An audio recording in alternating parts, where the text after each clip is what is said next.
First of all, congratulations to the AU Bulldogs for beating the Adamson Soaring Falcons 56-54. We have Coach Jeff Napa, Jero Santiago, and Jake Figueroa. Coach Jeff, congratulations for this victory. Yung natalo kayo sa UP, 22-2 runs. Tapos ito, 15-2 runs to close out the game. This time around, nanalo kayo. So anong masasabi sa pinakitang effort ng team para mahabol yung 11-point deficit? Hindi na ako yun. Players na yan.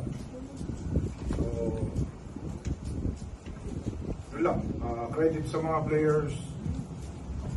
Especially itong dalawa. Siyempre, actually hindi lang sila. Grabe yung depensa namin. Grabe yung... Hindi kami makahulog eh. Grabe nga yung... Grabe yung shooting field goal percentage sa amin eh. Sa dami ng tinira. Kailangan natin ng alaksan ng itong dalawa na ito eh. Lumaga yung ring, kumbaga. So, pero at least yung confident nandun to take the shot, to take the risk. Hats off sa kanila. Talagang binigay nila kahit anong mangyari. Yun nga yun, players na yun. Hindi na ako yun. Players na yun, nagpanalo na yun. It's all their heart, it's all their effort. Thank you to check. You have 17 points, 3 steals, 3 assists, 2 blocks, and 2 rebounds.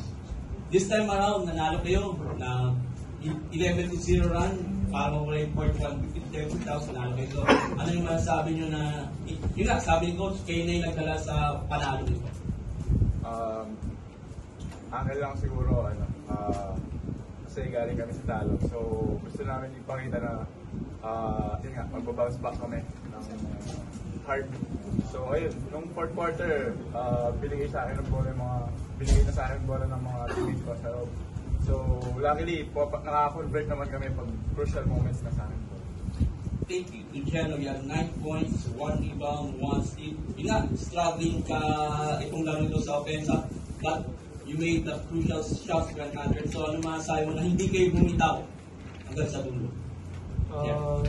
Ayun nga, kagaya nung sabi ni Jake, kung mga lesson learned yung nangyari sa amin sa UP na pagdating ng fourth quarter ng crunch time. So, doon lang kami naging compose palalo na hindi kami pwede basta-basta mag-give up. So, magandang sign to na, na parang mas maging compose pa kami ng fourth quarter. Kumbaga, mas trabahuin pa namin. So, ayun lang. Thank you. Okay, the floor is open for questions. Jenna, para sa inyo lang sa team, ngayon nga, umabot kayo from 11 down with 5 minutes left. Ano na lang nag-iba sa composure ng team, yung padulo na ng game? Ano nag-clip sa inyo kung baga yung 5 minutes left?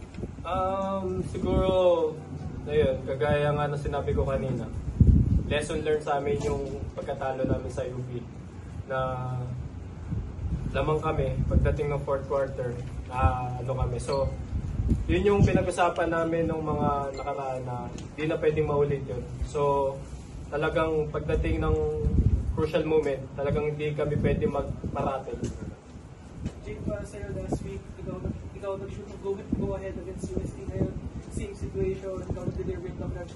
Ano lang masasabi mo sa improvement mo in the clutch over this past year sa inyo? Siyempre, sobrang thankful ko sa teammates ko, especially kay Coach. Yun nga, pag crunch time, crucial moments, sa akin sila, yun nga, sa akin nila binibigay yung bola.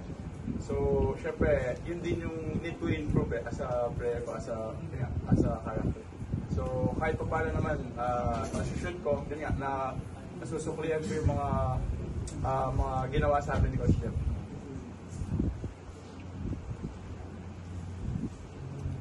Coach, ito na. Very crucial na ang case of win column. So, ano yung... Ito, next game nyo is DLSU. So, ano yung kailangan i-polish nyo para... Siyempre, ito, last 2 games na. Sa fourth quarter kayo nagkakaproblema. Hindi. Yung talo namin sa akin yun, hindi sa players yun. So, kahit pa paano, hindi ko nag-guide ng tama yung mga players ko ng second half, especially nung third quarter. So, kaya nga yung sinabi ko sa kanila, hindi nyo para isipin na yan, akin yan. It's my responsibility to guide you dun sa sitwasyon na yan. This game, yun nga, I try to calm myself para at least mayroong masasandalin ng mga players. players para makapag-isip sila ng tama, makapag-decide sila ng tama. So, good thing, yun yung sinabi sa kanila, yun yung sabi ko sa inyo na it's all about the players. Hindi na ako yung hindi na ako yung ano na kanila, desisyon na nila yan, discard na nila yan. Commitment nila yan to play defense sa bawat isa. So, we're down by 11, hindi pa rin sila na, napanghinaan ng loob. Still, they try their best to push themselves to the limit, to make a stop, para bumaliktad yung momentum. So, at least, thankful ako, at least yung maturity ng players to accept the responsibility to challenge, then to move forward. Kasi, Sunday, may game na naman kami against Lasal.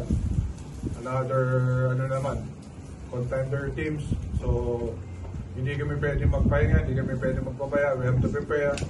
So, meron lang kami mga kailangan i-address na mga mistakes dito. Pero, hindi porket nandun sa baba yung Adamson, bibiruin, mahirap eh. Kasi, Adamson is a stronger team din yan. Medyo hindi lang napupunta sa kanya yung swerte. Kita nyo, ang baba ng score namin dito, almost 54. Kumbaga, labanan ng depensa eh. Depensahan eh. So mataas ang high expectation ko, mataas ang respeto ko kala Coach Nas. Alam ko kung paano nila gagawin yun. So, we have to be ready lang. Kaya at least yung players ko ready to step up all the way down. Ready to recover kung ano man yung na-miss. Pero yun yung kailangan namin address, especially our bench guys. Hindi pa pwedeng sila lang yung maglalaro to play commitment, to play defense. Kasi nga, ang sama ng shooting percentage namin for field goal, 55 attempts, 18 lang yung na-shoot. Pero still, at least yung mindset to play defense, nandun pa rin. So, tingnan namin pagdating ng Sunday, ibang approach, pero yung effort nandun pa rin. Ito, Jake, nga, last 2 games, struggle, nakakalaban kayo sa UP tapos nakakalaban kayo sa Adamson. So, ano yung kailangan gawin? As on a player standpoint pa, syempre, magtuloy-tuloy na ulit yung panahon. Yun nga, lagi sinasabi sa amin ni Coach Jeff na once na we step in the court na, so kailangan, yun nga, kumbaga parang makikita mo na sa mga mata namin na yun nga, may fire kami, kumbaga pagpasok pa lang namin, panalo na kami. So, yun yung laging tinatatak namin sa isip. Congratulations, Coach Jake and Gerald. Thank you. Thank you.